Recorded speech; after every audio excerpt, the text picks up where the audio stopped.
don't know why I think this is so funny. Hi, everybody. Sam's making me giggle. I don't know how I make you giggle. You make me laugh all the time. Oh, I love doing this. This is so fun. We are so glad to be back today with you on Director and Designer Sunday. Yay. Sam's wearing his Jellicle Cat shirt.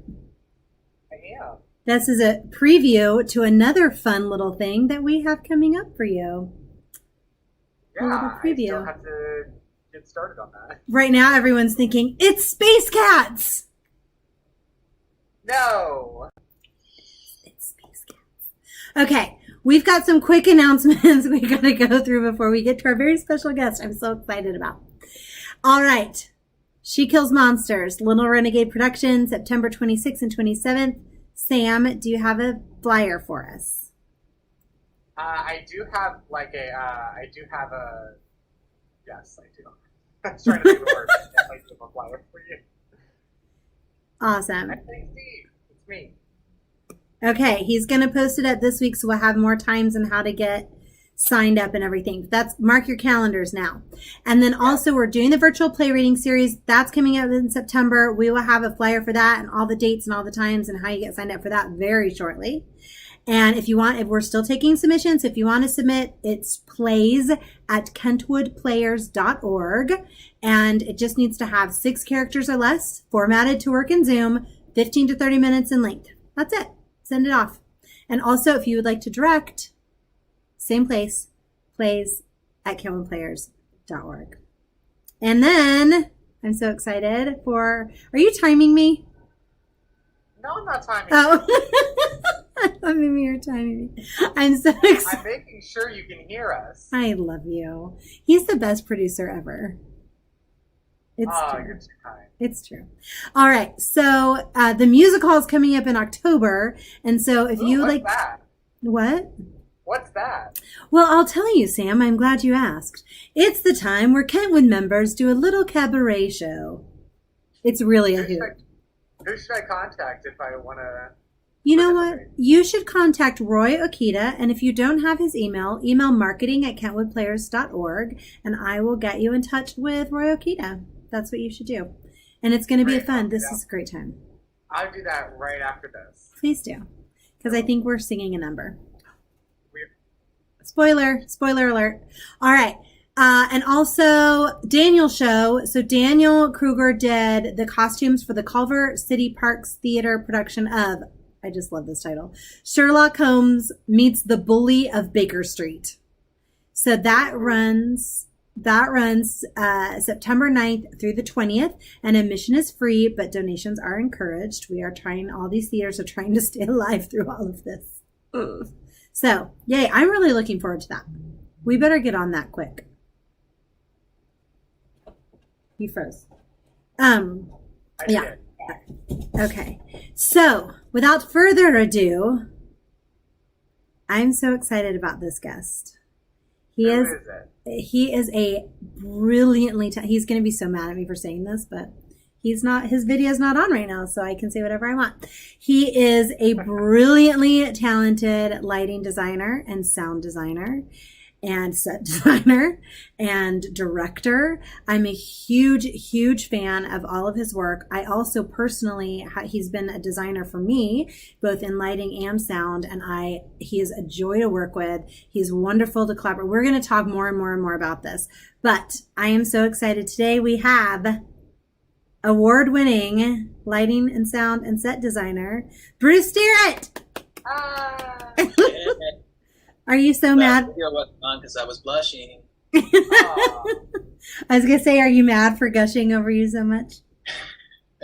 I know. Not bad. Never mad at you, Sam. Oh, well, thank you.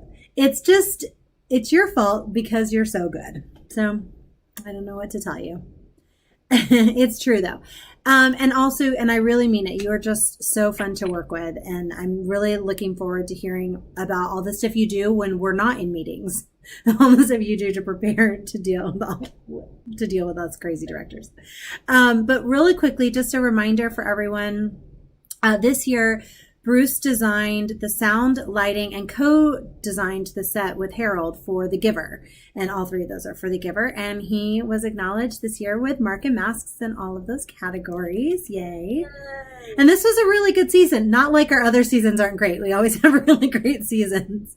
But this was a really great season, and there was a lot of really good work done. And I'm really excited because you pushed the envelope this year.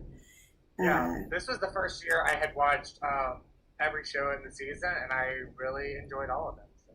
Yeah, this was really good. We did. We had a really great season. Lighting, in particular. I'm going to forget names because I'm on camera. That's okay. For Blythe Spirit, Hollister, and Kira, what they did for Dial M was really cool. It was excellent. Little Women was a beautiful show, even though that lighting designer, we don't need to talk about him, but yeah. I thought that lighting designer did a great job. He is great as well. I'm a huge fan of his too. I got to work a little bit with him because I was the stage manager on the show. Yeah. For those people who, I know there are a lot of Kentwood people on here, but for those people who do not know, Hollister is Bruce's son. So they were in competition with each other. That happens a lot. I think it's more accurate to say that I'm Hollister's father. That's really? About around here. At least while they're in their teen years, that's what they think. So while we're talking about Hollister, can you give us a little brief summary of how you got tricked into doing design? Well, it's actually a little bit of a it's not a direct line from when I first got tricked to when I ended up doing design. What I got tricked to do was set building and set painting and stage man, all that kind of stuff. The story you're referring to is that, well, if you had stopped me on the street in 2008 and said, here's a couple free tickets to a show at Kentwood, or a show at the Amundsen for that matter, I would have said, save it for someone who likes theater. But my wife, Diane, was, we homeschooled our kids, and part of that was just sort of exposing them to everything that we could find. So she was taking him to kids shows around town and stuff, and he saw the kids, I think maybe at the Morgan, he saw the kids in black kind of scurrying around, in the wings and stuff, and he was really interested in that. So anyway, Diane brought Hollister and his friend Raphael to Kentwood Kids and signed up for the class and said, but he doesn't want to be an actor. Mm-hmm. He wants to know what's going on backstage. And of course, that's, music to any community theater's ears, right? So they quickly, it was Drew Fitzsimmons and Jordan Bland and Adam Dunberger, and they put together a kids, a backstage tech class for him. And so anyway, and then I, like all the unsuspecting parents, made the mistake of saying, is there anything I can do to help? And here we are. Yes. So, yeah. So I started painting stuff, and I worked backstage with Hollister actually, which was pretty cool. On The Wizard of Oz, he was the assistant stage manager for that. That far back, wow. Yeah, oh yeah. Willy Wonka was the first thing I painted the set for, and our main job was when the tornado came. So that Dorothy's house was down, on the stage left, and it was painted gray. It was grayscale. The lights go down, the tornado comes, and Hollister and I ran out pushing this giant cart with a couple of really big industrial fans on it, and blew it on the audience. And at the same time, the house, which was on a wagon, got moved over to stage right, flipped around, and when the lights came back up, it was in color. Oh, wow. That's so cool. Clever. It was fun. But, so from there, I started working in the booth with Hollister. Started doing sound design, I guess, technically for the kids shows, which for the kids shows mostly meant figuring out where does the screeching cat sound go, things like that. But he and I worked in the booth together. He ran the light board, I ran the soundboard for a few years there. So it was pretty cool. I love that. What a great bonding experience. Yes, absolutely. Yeah. And so then when did that turn over into design? What was your first design project? My first design was Fiddler on the Roof for Harold. Wonderful. And I was thinking about it. I'm trying to remember. So I was stage managing. That's what I did a lot of for those sort of intervening years. I was backstage for a lot of stuff. And I did some booth op stuff for main stage shows, including the first one I did was 6 Degrees of Separation, directed by our friend Don Schlossman. Yes, wonderful. And that was actually kind of an important moment because, well, as you know, at Kentwood, the cues aren't called. Stage manager doesn't call the cues.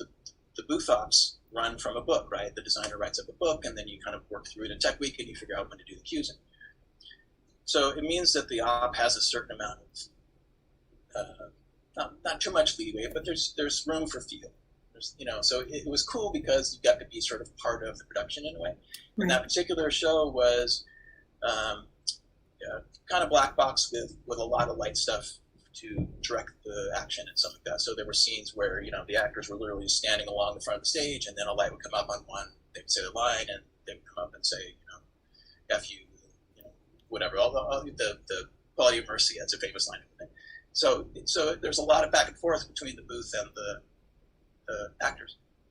So it was really cool because that sort of gave me the bug a little bit of like, oh, I'm part of telling this story. Right. I'm not just hitting buttons. Like, I'm doing something here to help tell this story. Yeah. And the other thing I think that happened that I didn't really think about at the time was it also showed me that the ability or the value of lighting as a storytelling device. Mm. So that's where the bug, I think, first got bit. Yeah. But yeah, so Fiddler, I was stage managing, and maybe if Harold's watching, he can tell me. I think I went to him and asked if I could design lights. Which, in retrospect, to do both at the same time was a lot to take on. Right. So I don't remember if he asked me, but I think I asked him. And I had a very particular thing I had in mind that I wanted to do, and he was great because he took a chance on me to allow me to do it at all. And then he took a chance on the kind of things I was trying to sort of... The things I was presenting to him were not how he had been thinking about lighting necessarily. So I had to sort of pitch it a little bit, and he took a chance. He let me do my thing, and we won the market that year for lighting design. So your first show. Wow! Look at that! Look at that! That's amazing. Yeah, it was a fun show to light, and the way it was, the set design was super creative, and it made it easy to do. Yes. Kind of creative stuff. And he did fun things with it. He really did. Well, you did. But with the show in general, there was a really fun vision with it. Yeah. So when you were designing that first show, did you have any lighting experience, or was it just kind of like, here's what I got? Well, I mean, sort of. Hollister was designing lights before I was. So he was designing lights for the kids' shows, and he also designed for Drew for Fortinbras, which is a main stage production. And I sort of helped him. So I was like, hey, bring up number 53, and I'd be in the booth doing this for him. So I helped him do that piece, and I helped him hang some stuff on the ladders. So I sort of knew, I watched his process. I watched the process between him and the director. So I was familiar with it, but beyond that, no, don't tell Harold. I just made it up as I was going on. So lighting is meant for dummies. I'm assuming you were probably... Were you really antsy or nervous, or did you really have a strong this is what I want to kind of do for this show? Because just kind of jumping into designing a show is such a huge commitment. So I didn't know if it's something that was or I have such a strong feeling about this. I think I had the confidence of the naive. I knew what I wanted to do, and I thought it was the greatest thing ever. I don't think it is now. But I remember sort of pitching it to Harold, and the blue means this, and the orange means this, and the thing, and we'll make it and I had this thing that I wanted to do. I don't know where it came from, to be honest. But yeah, I mean, I knew what I wanted to do when I did it. And then on the technical side, I was, again, having worked with Hollister and stuff, I sort of knew that piece of it. The creative side, I was just taking a wild chance on. So is there a lot of experimenting on your part? Yes. I mean, yes, there always is. you try it and it's like, that's not what I had in mind, and you make adjustments, and or it doesn't technically work the way you think it was going to work and stuff like that. So there was a bit of that, for sure.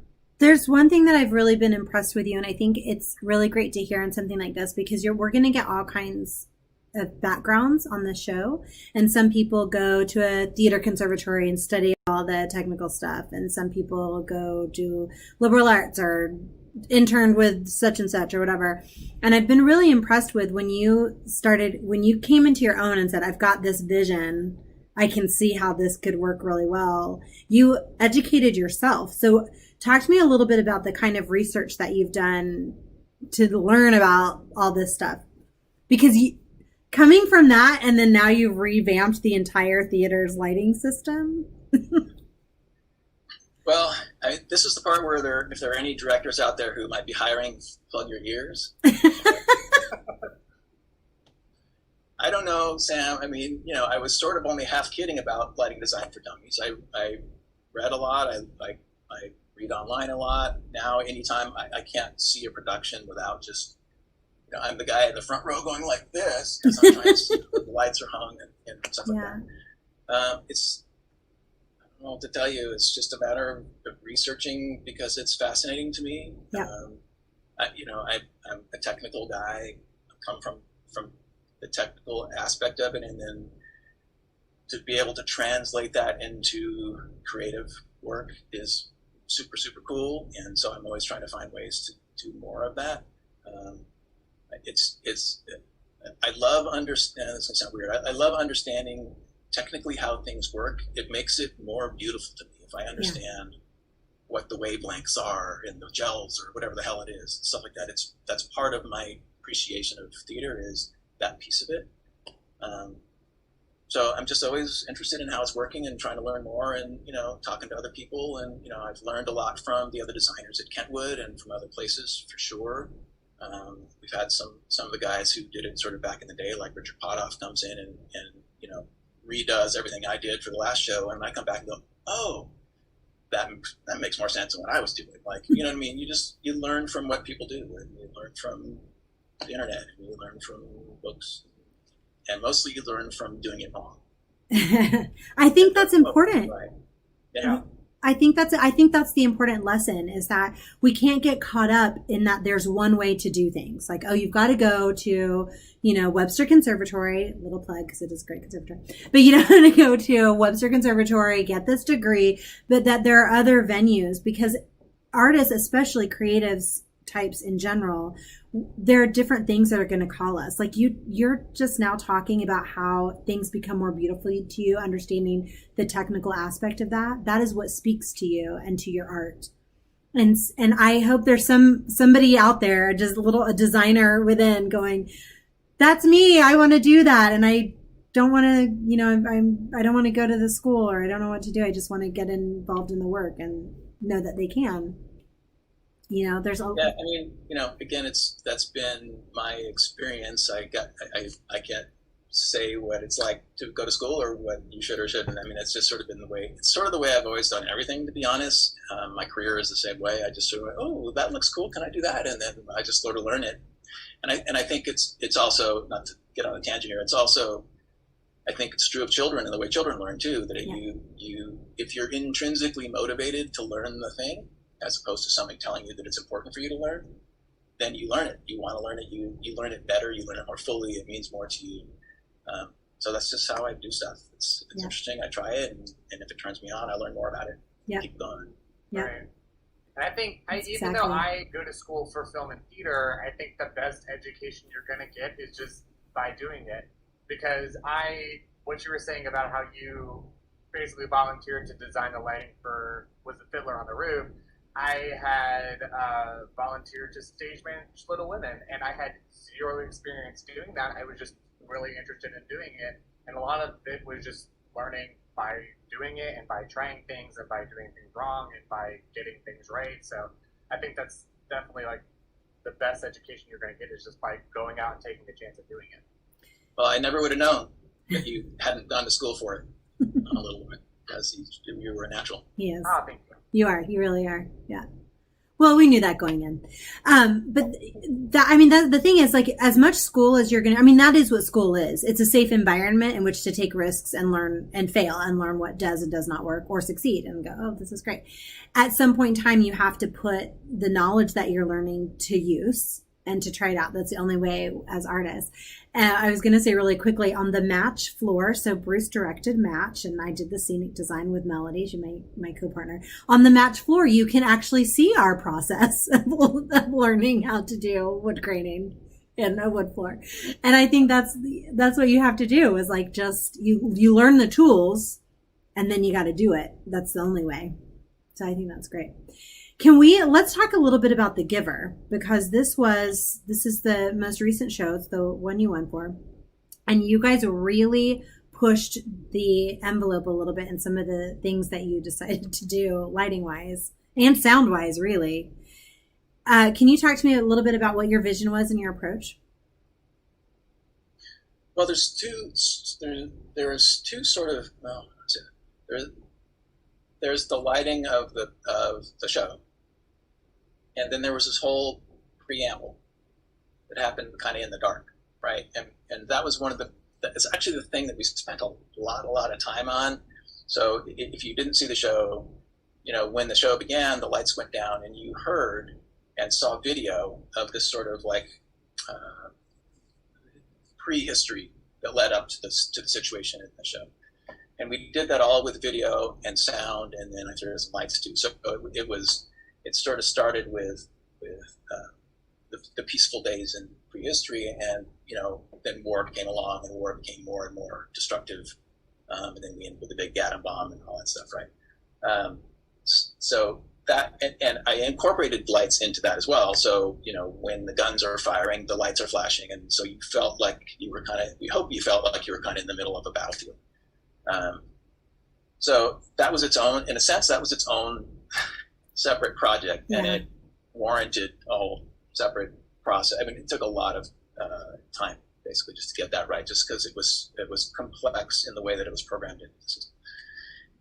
In terms of the visual lighting design of the show itself, the biggest challenge, or challenge isn't the right word, the constraint that we worked under, and constraints aren't always a bad thing. Sometimes they're really great, right? It's a grayscale world. There's no color. Right. So how do you do that with light? I mean, and of course, if you're paying attention, it's not really grayscale.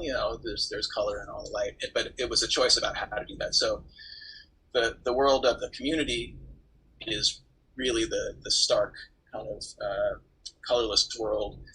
The Giver's home was also without color at first, but it had to have a different feel. So we did that with technical details, but it was done in ways that the community was starker. It was fewer instruments. It was sort of cleaner light. It was cooler light, and then the Giver's room itself had warm tones to it, even though it's still gray.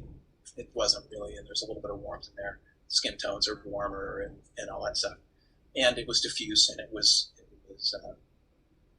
lit from different directions, so it was less shadowy and all that stuff. So that was the kind of the visual sense of it. The way we're going to tell the story there is there's this community, and then of course as time goes on, the device we used to bring color to reflect that Jonas was seeing these colors was to literally show the colors in motion, and it was scripted that way. We did a little bit of a twist on it, but that's how it is in the script. That he begins to see the color in the books, and we added more sort of layers of that than were scripted. But that was sort of the big kind of wowie color thing that we did, and then of course at the end, the community area becomes filled with color when he comes down the hill, the sled. Not sure I'm answering the question, but absolutely you are. Absolutely you are. I mean, that was what was fascinating. You can look through the pictures. I put 2 examples on there that I thought were really great, and one is in the family world, and it just has this cold gray feeling to it. Even though they're lit, we can see everybody, but it just had this like very sterile feeling. And then the other picture we put up was in the giver's home, and it's further along in the show, and Jonas is starting to see color, and so we see a little bit of that, and there it does feel warmth. It feels cozier. It feels like there's actual emotion in that. I thought it was brilliant the way that you guys used the lighting and with the sound when you're talking about the preamble. Those two things together made a whole entire story. Using the lighting and sound together was fascinating. And I think the thing about a viewer is that we go to the theater, we rarely ever go, oh, look at the lights, right? Like we just we just feel something and we don't know why. Right. Sorry. No, go ahead. I saw the show twice, and one time I saw it from the back because I was filming the trailer, and then the second time I saw it, and I was actually in the front. And when I watched it in the front, throughout the whole show, but particularly in that beginning part, I felt like it was all around me. It did exactly what you set out to do. Yeah. Right. Yeah. Absolutely. Thanks. Yeah, it was. I mean, fun is the word that we use, and we know in theater that fun has a special meaning. I mean, it was a lot of work. It was really hard. Yeah. There was an emergency room visit involved and everything, but oh my word! Actually, my first ladder fall in Bruce. It was fine. It was no big deal. It was more dramatic than it was damaging. Okay. But oh my it was a fun challenge, and it's sort of a little bit of the sickness that we share sometimes, that we've got to get this thing just right, and oh my God, it's gonna be so cool, and so you end up working till 3 in the morning for 5 days in a row, and then you fall off the ladder. So it was. I was going to say it's fun, but it was fun, but it was also challenging. We also, at least like you, Sam, know that it's never good enough. And if I had another week, oh my God, what you would have seen. But we did good stuff, and we did really literally set out. I mean, it was sort of in the mission statement. We want to try to do more than has been done here before, and we're not going to change, completely be the place overnight. But we tried to take advantage of the technology that we have, and as you mentioned, we've got newer technology than we had just a few years ago. So we did really try to think about ways to put that to use in terms of the sort of the surround sound, and we stuck a subwoofer at the back to make it vibrate and all that stuff, and then the video too. And I got to mention Michael Thorpe if we're going to talk about video, because the technology that allows us to show so many different screens going at once is actually something. It's proprietary. It's code that he wrote on his own little devices, and he generously kind of loans them out or brings them in, lets us use them when we want to do that kind of stuff. So that's not a commercial thing that we bought. The commercial stuff that we have in the booth will run 2 screens. If you want to do more than that, it can be done, but it's expensive. So he has this little thing that he just, because he's that kind of guy, wrote these little things and has them set up that he can bring in and attach them to the back of the computer, and then the lighting board. The lighting computer speaks a particular kind of language of lighting, and these things understand that language, and so they know when to go up and go down. So that video stuff was made possible only by his intelligence and his assistance. I don't know that we knew that. I think we've heard and thank you for Michael for making the video possible. And and I think most of us are kind of like, yeah, you're making the video. That was nice of you to do that. But thinking, what does that mean? But that's amazing. And anybody watching, please send Michael Thorpe a thank you card. Yeah, if he doesn't market those devices, then I'm going to, Michael, because somebody did. That's amazing. Oh, that's really good to know. That's great. This is such a great example of the power of theater and collaboration, and that everybody coming together to work together to create a story and to tell this story. I think that's so beautiful and kind of why we do it. Yeah. It was. This one was. We planned for a long time. We worked for a long time. It was one of the ones. It was so complicated, including the set with the bookshelf and the screens. I mean, you may not even notice, but that's a couple of those screens that were inside those flats raised and lowered Yeah. behind the scrim at times. So that was Doug Carlson. Doug Carlson and George Kondrack, of course, made the bookshelf, made all that stuff happen, and they brought their particular skill set and fun attitudes to it as well. So we all worked together pretty hard to get this to work right. Absolutely. I love that. I mean, that is any experience that I have seen that has been a success has been multiple people coming together to do this, to make your vision, my vision, our visions come to life. That's incredible. I love it. And I do have to call out, I want to respond because Harold, I heard the conversation you had with Harold a few weeks ago, and you mentioned, I think you said what was the hardest part, or sort of the hardest part of him was trusting us. And I felt that, and I understood what he meant. It was technically challenging enough that it took us more time than we would want it to have. So we were still piecing together things, on Thursday night, like you do on Friday afternoon. Like sometimes you do. You wish you didn't have to, but sometimes you do. So again, kudos to him for at that point he had no choice, I suppose, but for putting his faith in us and letting us do our thing. But right from the beginning, having that trust and going, maybe it may be stressful, but we're going to do it. I think that's good. Because as a director, like you're gonna want control over everything, but especially for a show that's that involved and that technical, you have to okay, y'all go deal with that. I gotta go deal with this because there's just so much to deal with. So I think that's definitely a huge part of it. Yeah, absolutely. So what was the main goal that you wanted to accomplish? What was the thing you wanted the audience to walk out of from The Giver? And did you accomplish it?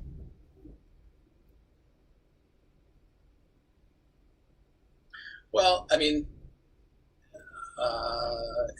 I'm not sure how to answer that specifically. I mean, my job is to help tell the story that the director wants to tell. I have ideas about how I want to do that or what I think needs to be told, but it's not always my idea that gets to matter. Mm-hmm. This one, I don't know.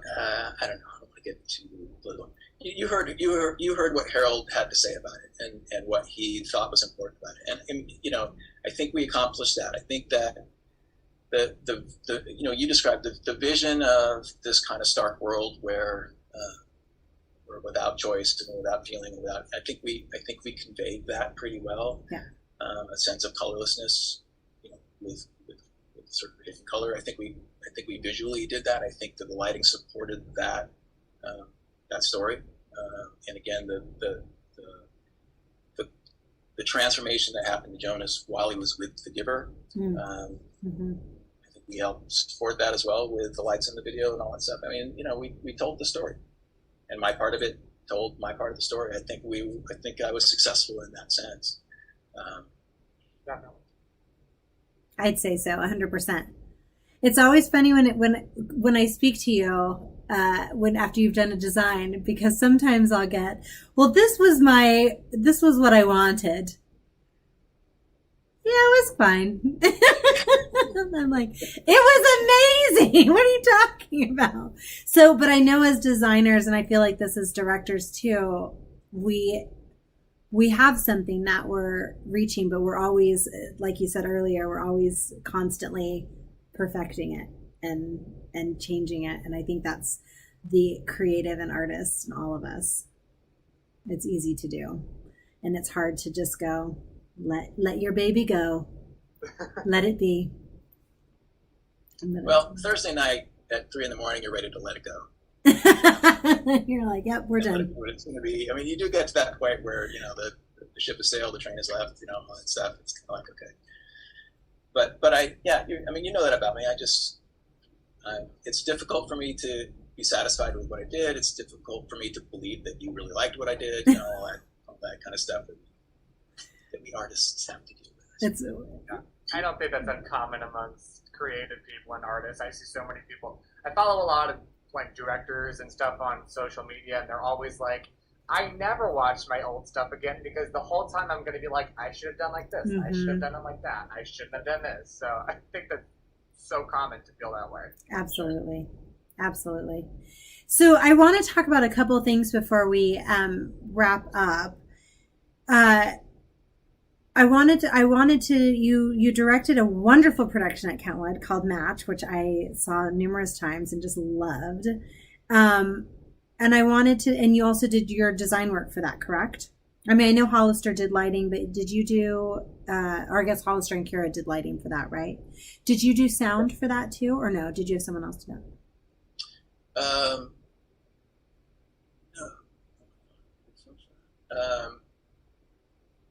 Did we do sound for that? Oh my God, just, yeah, the set design was Brian, who's last time coming from Avenue Q. Mm-hmm. Hollister Kira did lighting. Quick look up the program. Well, I'm looking it up right now. I'm wondering, how was that to let those aspects that you do most go as you're telling the story? What was that like, and how was that approach directing? Well, I mean, it was both. It was challenging. It was hard, but it was also on some level a relief. I mean, I all the people that I was working with, I trusted. So I didn't have the feeling that Harold was describing. I didn't think that they weren't going to deliver. I knew what Hollister was capable of, and of course, we had the added benefit of we can talk about it on the drive home or whatever, the sort of how things were going for him, and something like that. And of course, you guys. I mean, you and Melody. I knew that would be the award-winning set decoration design that it was. But again, as Sam was saying, it's like there's just so much. The ability to just sort of go, okay, they know what I want, they're going to do their thing, and not that we weren't talking about it, but to pass that responsibility on somebody else is actually a relief, because then you can focus on the piece that you want to focus on, which is working with characters and telling that part of the story. So I think I had the kind of theater experience that we want, which is, like you said, we're all in this together, and I had confidence that we were going to build something together that was good, and we did. So yeah, I didn't. It's not that I never looked at the lighting design and thought, I might have, but that wasn't my role, really. I wasn't going to second guess that kind of stuff. So, and Hollister and Kira brought stuff that I hadn't thought of course. I mean, that's right. The other thing, where that whole set was not exactly. I mean, the set itself was built well. The decoration, you guys just came in with all kinds of stuff that made it that place absolutely that I would never have thought of. So it was it's a team effort, collaboration of the sweetest kind. I think we did a good job. I think we did too. I loved that show. I thought it was just fantastic. And it was Ed Asau who did the sound design. Oh my God, Ed. We love working with Ed. I love you, Ed. Sorry. Apologies, of course. Now I remember all the discussions we had about the sounds and the music and sound. Yeah. Yes, because you had a lot of people that really do a lot of research and have a lot that add into their vision for sure. Working on your set. Or your show. What a team. I love it. And then Branda will kill me if I don't ask you about your experience. The last thing we did right before pandemic. Tell us about what you were working on before pandemic. Yeah, so we were talking before a little bit about anyway, The Giver was a lot of work. Hell Week was hellish, and then it wasn't that fun. I had a week or two off, I think, but I wasn't you may notice in the cast and crew photo of The Giver because it was strike day at Little Fish, where I was working on Dead Man's Cell Phone directed by Brent Mendelon. Excellent show, by the way. Okay. What's that? I said excellent show, by the way. It's a beautiful show. It's an original show. It's sort of unlike anything you've seen, especially in a space like that. I love Brenda. I love working with Brenda. If Brenda says, "Will you do this?" I said yes. And that was it's so oh my god, getting too excited. So yes, that one started and opened right before the zombie apocalypse started, and so it sort of stopped in the middle. And as far as I understand, the plan is still to reopen with that same production. The world comes back to the world. We'll see. But that one was a very, very light, heavy show. The lights told the story there a lot. Brenda had a, she has, say this, she has a specific design concept, but she doesn't say it has to be this. So she's great to work with because she presents it as a design, and she'll be true to her design. Make no mistake. It's not that I can do whatever I want, but she sort of lets you go free with that and bring your own stuff to it. And this is one in particular where that was the mandate. The mandate was, don't do what you've ever done before. Wow. And you were talking earlier about like what's the lighting design process, and when you asked that question, I was thinking, well, in the email, and I was thinking, I don't really have a process, but I actually do, and I know that I do because I had to not do that this time. And I realized that I was really thinking about it the way I'm used to, of sort of traditional angles and things like this. And this was the mandate with this was throw the box away, and just this is surreal. It's whatever you want it to be, and so we tried to think outside the box, and we did. I mean, if you see this thing, you're going to go, oh my God. You walk into that room, and it's an art installation, to start with, and then we just went nuts, to be honest, with the visual design stuff. And a lot of work, a lot of LED strip tape. We didn't talk about that on the Giver, but there's a lot of wiring and soldering and things like that have to happen. So it's very, very technical too. But it's a terrific show. It's a really, really great show. Really worth it if you can ever get a chance to see it. Did you find that more freeing or scarier? Well, both, right? I mean, it meant throwing out ideas that I wasn't sure that anybody was going to think was not just the dumbest thing they'd ever heard before. Because why don't we try putting a light sticking out of the wall, facing, whatever it was. It was, and again, I could have done more if I had another week. But we did some uplighting. I strapped a light to the underside of a chair at Little Fish. I don't know if you know Little Fish. It's tough to do. So we just tried everything. But yeah, it was scary. It was interesting for me to take stock of the fact that I had kind of had this sort of internal process that I follow every time, and so that was great because now I know that, and now it'll be easier to be aware of that. But I'm sorry, my cat is totally stealing the scene right now. She won't go anywhere. I'm sorry. Okay. No, but it required taking some risks for sure. Yeah. So it was scary in that sense. And what was the most rewarding part of that? Was it just the success of thinking outside the box? Yeah, I mean, it was the reward that you get, that we all know what we get on opening night. You go, oh, wow, I mean, I always think about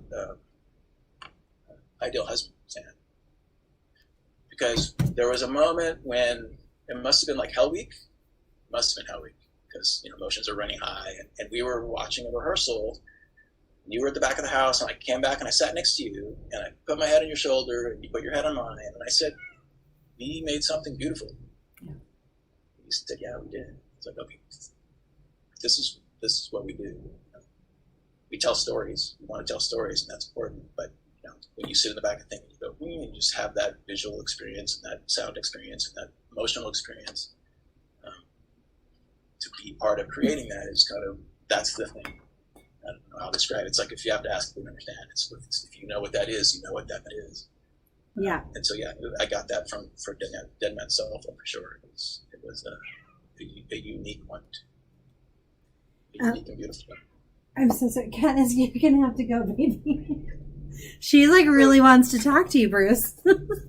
So Bruce, I have a new kitten I can bring over. They can talk. Apparently she knows, and she's like, she's never like this with anybody. Bruce, she hears Bruce's voice, and she's like, "Oh, you sound fun." I'm sorry, Sam. You were going to say something, and then I'll. Yeah. So Bruce, I have a question for you. What advice do you have for directors when they're communicating with their designers? Particularly a first-time director.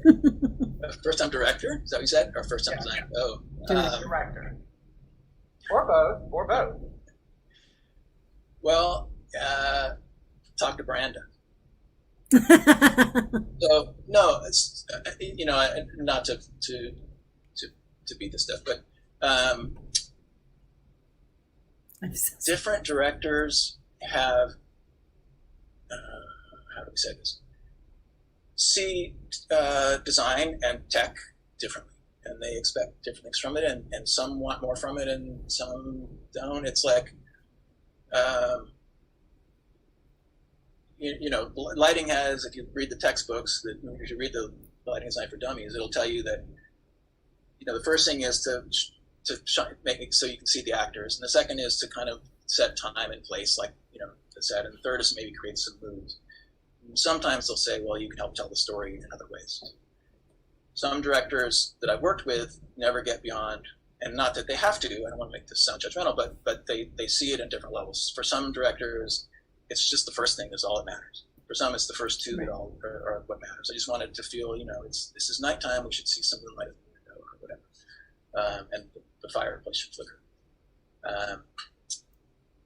What I want to do as a designer is tell the stories, help tell the story. And I want to use lighting to tell the story. There's a few different ways you can do that, but it's more than just making it look like an apartment at night or the whatever it is.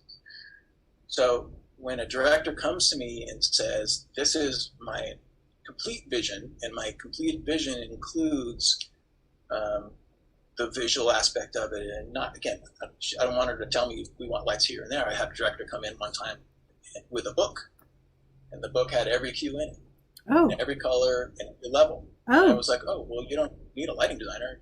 You need a master electrician to go hang the lights for you. Right. So, but if a director comes to me and says, this is our vision, and it's, whatever it happens to be, and the dead man's cell phone is surrealist, and we looked at pictures and we just came, and then allows me to go take that and do my thing to serve that vision. That's the most rewarding process. I'm not sure I answered your question about how to talk to them. Again, I want to know what your vision is. I want to know what your vision is in terms of the story you want to tell. And if you have a vision about what it looks like visually too, I want to know that too. And then I want you to hear what my ideas are too. Yeah. So know enough about the tech, the design process and the tech to be able to talk about it. But don't tell your designer what to do. Tell them what you want. I don't know. I'm sort of going all over the place here. No, I understand. That's great. I think that's wonderful. I mean, that's one of the things I love working with you with, is that I go to you, I say, this is the feel I'm trying to create. This is, what we're trying to do. I don't know gel numbers. I mean, I only know that gels have numbers because I sat there with you in Hollister once when I was painting and you were going through them. Like, I don't know. I only know the word gel because I hear it. But I know I'm exaggerating slightly. Like, I know enough to know what you're talking about, and I know about colors and obviously, but that's what I love, is that you come back with the timing. We work that out together. Oh, we need it a little slower. Oh, I want it to hang just a little bit before it switches, all that kind of stuff. But it's that collaboration. I mean, sounds to me like clear vision is what you want from the director. Yeah, or again, or freedom to bring my own vision if you don't have one. Yeah. Because I've done that too. It's like, what about this here? Or sometimes don't tell anybody that's listening, but sometimes I just do it anyway. Sometimes I'll just throw things in, and sometimes the directors go, well, that was really cool. Sometimes they don't really notice, but it does. turns me on, that little fade happened and no one notices, and it makes you feel a little something that was there before. Yeah. Yep, absolutely. So again, it's a collaboration.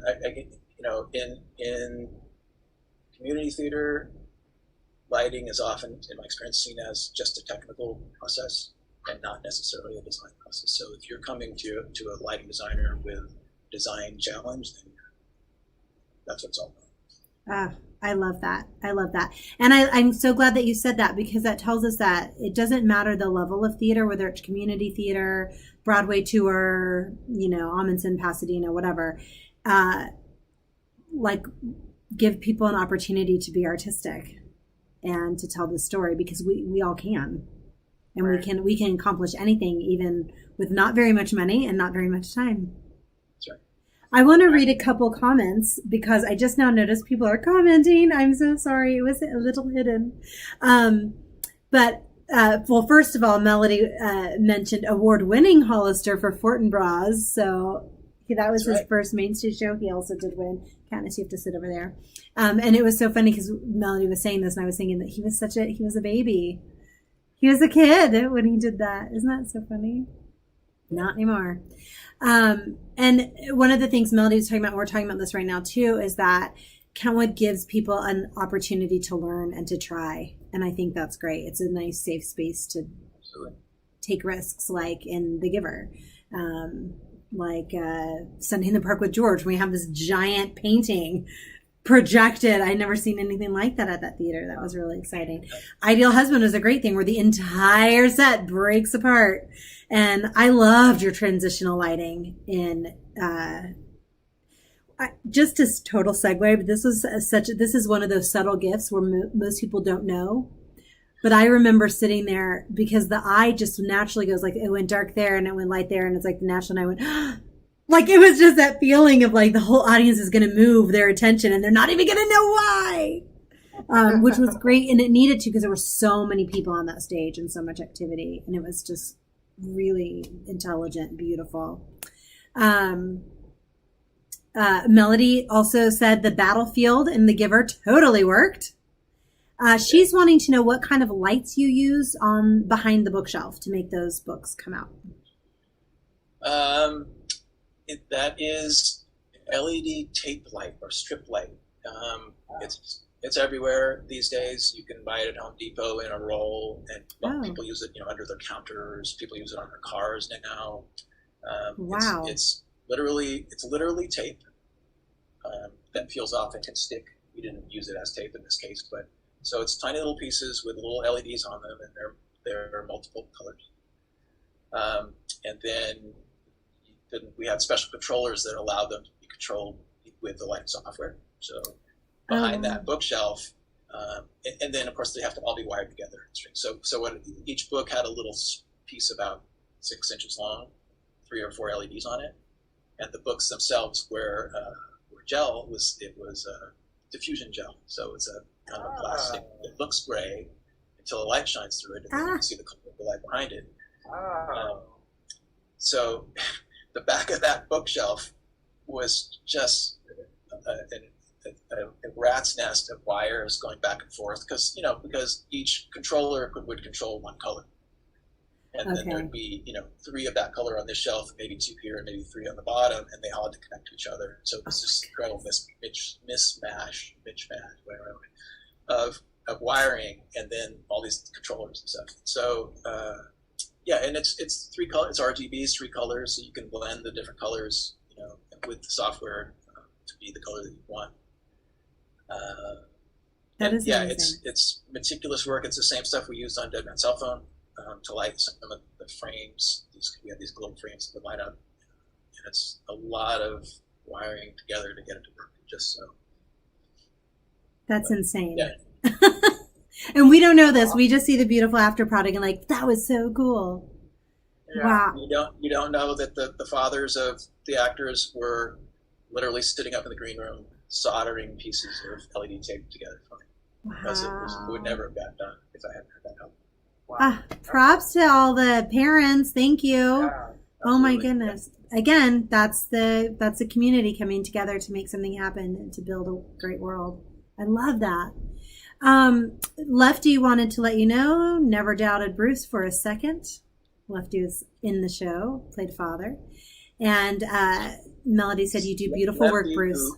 What? Who built, by the way, the hillside, the sled thing. He built it and put it in his truck and drove it up and pulled it out and put it on the stage. Ah, he's awesome. With a sled thing that goes down with pulleys and ropes and the whole thing, and all That's the incredible. while, rehearsing for his part. That's incredible. That's what everybody's doing, is wearing multiple hats and making. We've got talented people at Kentwood. I know. I'm kind of impressed, to be honest. Melody said, you do beautiful work, Bruce. I love that it is all about storytelling. And I think the same thing. She took the words right out of my mouth, because every show that I've seen you light, the lighting has always helped enhance the storytelling. And I think that's something that you've emphasized here today, and you definitely have shown that in all of the design that you've done. Yeah, absolutely. Yay, thank you so much for sitting with us and telling us your secrets. My pleasure. Sharing a little bit of the magic. It's been great. I know I say this to you all the time. I know you may not believe me, but it's 100% true. You really are one of the most wonderful people I have ever worked with.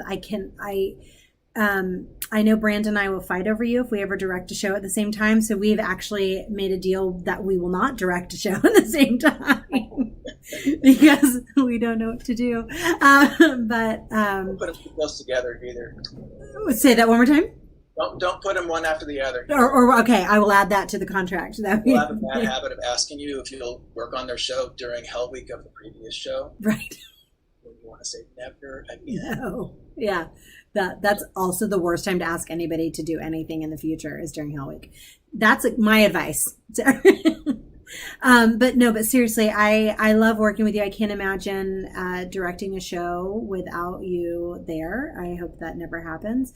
And you're just a joy, and you're very, very talented. And also you're a pretty cool friend, and I appreciate you. Thanks, Sam. I appreciate it. Yeah. When are you going to direct again? Mm-hmm. Yeah, that's great. I have actually I do have some things cooking, so I will be reaching out to you as soon as the zombie apocalypse looks like it's anywhere near ending. Right. But yeah, I got some ideas. I'm gonna be calling you.